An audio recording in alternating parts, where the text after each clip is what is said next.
19 февруари 1873 година.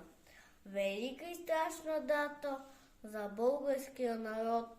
На тази дата България се прости с един от най-великите синове Васил Иванов Кунчев, който останал в историята с паметното име Левски.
Бате, кой е този синеок герой? Левски, мил братче, се нарича той. В робство и неволя беден се родил, но сърцат пораснал малкият Васил. Имал гласна слава и уроз замах, на целцата родни спускал се без страх. Неговите думи вдигани на крак, беден и заможен старец хлапак, ободрил народът в мъка и беда, готвил го да тръгне в бой за свобода. Но знал султан, обяснял тят и потеря пратил сред юнака млад. Криели го дебри пещери скали, пазели го хора, зверове, орли. Ех, братле, расти ми бързо порасти, смелостта на Левски да добиеш ти. Да смълчага, братче, всеки сторва път, смелите с ракета утре ще летят. Карлово на край градчето, син очакван се родил, бързо раснал момчето, кръстено с любов Васил. Дякон от манастира, тръгнал по света широк, трудният ти път не спира, и след твоя лъвски скок. Ти, апостоле бездомен, миг покой не пожела, неуморен, храбър, скромен, вдигна градове, села и умря за свободата на народа мъченик, но остана жив в сърцата българино най-велик.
Балкан, до неговия ръж достига Левски дивен великан, Левски верен вожд народен, смел апостол и храбрец, предан чист и благороден, за правдив живот борец. Той с потаен комитет вред родината покрил, в тези комитети свет лъч апостолен бил. А османските потери, като кучетата зли, дошли да го намерят, стъмни помисли стрели. Левски с тях се разминава, тук търговец, там овчар, тук с чалма ефенди ставал, там с кобила въглищар. С окол в поглед виждал, крачал със сърце на лъв, свободата ни съзиждал, сред опасностите пръв, на бесил бил обесен, но бесилен бил врагът, възвишил се до песен, Левски стръмния си път. Левски обикалял той села и градове, за борба народа да зове, обикалял пеки студове, със свобода надеждата да даде. И на всички казал той това, не думи, трябва тук дела.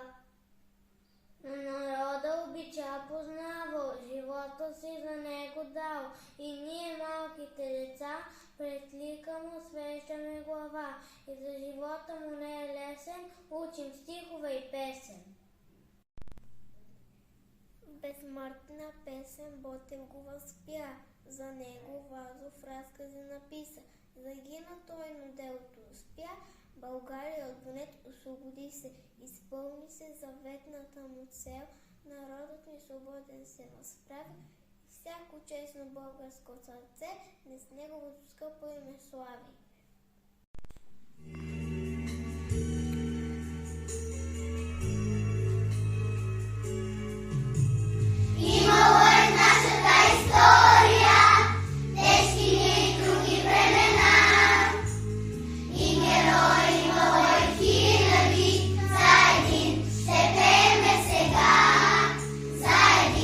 Ще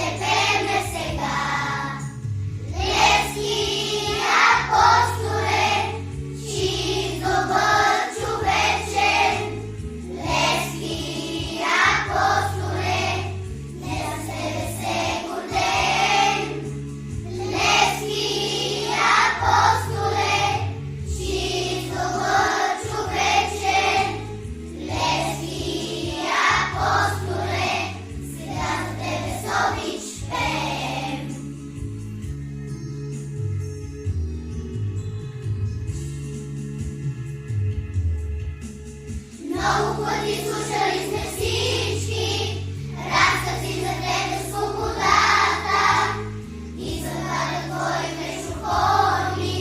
Ако вчера спечелим всички, ако загубя, губя за мене. Левски апостоле, чист добър човечен, Левски апостоле, днес с тебе се гордеем. Левски апостоле, чист добър човечен, Левски апостоле, сега за тебе с обич пеем. Сега за тебе с обич пеем. Сега с обич пеем.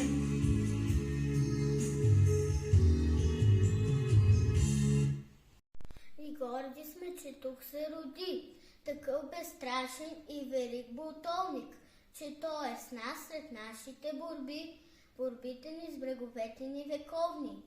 Къде не беше той, добра и брат, с кой ли враг Балкана бой не води, коя паланка, село или град, опасната му мисъл не преброди. Навред говори той за свобода, поглъща всеки словото му просто. И никога през никоя беда не се оплаши смелият апостол. Такъв със слъвско име и сърце орлово, Балкана дребен може един се народи. Той фърля в борбата вместо орлово славо и в душите жадни запавал той звезди. Очите му ясни и сини ме гледат от този портрет. За в бъдещи много години остави ни чуден завет. Да сме задружни и достойни и горди от своята страна. Свободи сме днеска свободни, апостоле, благодаря. Без сянка дори на умор, градчета, села и планини, той срещал толкова хора, говори нощни и дни, очите му ясни и сини, на мен се смеят сега, така ще ме топлят с години, апостоле, с благодаря. Аз съм посветил себе си на отечеството си. Ето вече е близо времето да докажем на душманите, че българина не ще бъде вече роб, а свободен. И който от тях не признае нашите закони и не се живее с нас по същите граждански правила, той в един миг за всичко ще стане на прах и пепел. Ако спечеля, печеля за цял народ.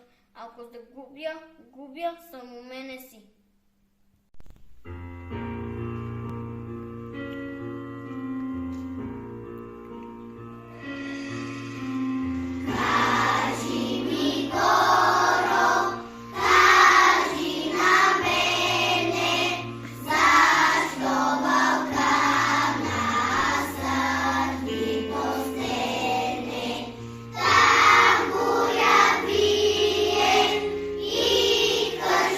Go!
майко моя, родина мила, защо тъй жал, тъй милно плачеш? Гарване, и ти, птицо проклета, на чий гроб там тъй грозно грачиш? О, зная, ти плачеш, майко, за той, че ти си черна рубиня, за той, че моят свещен глас, майко, е глас без помощ, е глас без пустиня. Плачи, там близо край град София, стърчи, аз видях черно бесило и един твой син, Българио, виси на него със страшна сила, гарва над грачи грозно, зловещо. Сета и въд се вият в полята, старци се молят Богу горещо, жените плачат, пищят децата, зимата пее своята зла песен, вихрове гонят рани в полето, и студ и мраз, плач без надежда, навяват на теб скръб на сърцето. Нарече му го Левски и помни в любов, сметите наши детски, със свобода е зов, безсмъртни славата на този смел герой. Борбата му свята, според си безброй, а пламка на Левски сърцата ни гори, очите наши детски и бъдещето ни. Левски, знай в тебе живее, сниш с бедина те под вечността, за тебе българско дете милея, а ти съм гордостта, радостта. Какво е нужно си като Левски, те в църкви, вяра, смело си мечти, апостола България по-детски прегръщат днес през своите очи. В едно гордото име България, днес името Левски звучи. Виждам образа му легендарен, двете орлови сини очи. Днес застанал смирено над Левски, през старинната оста кама. Клетва давам да служа аз честно на теб, моя свещена земя.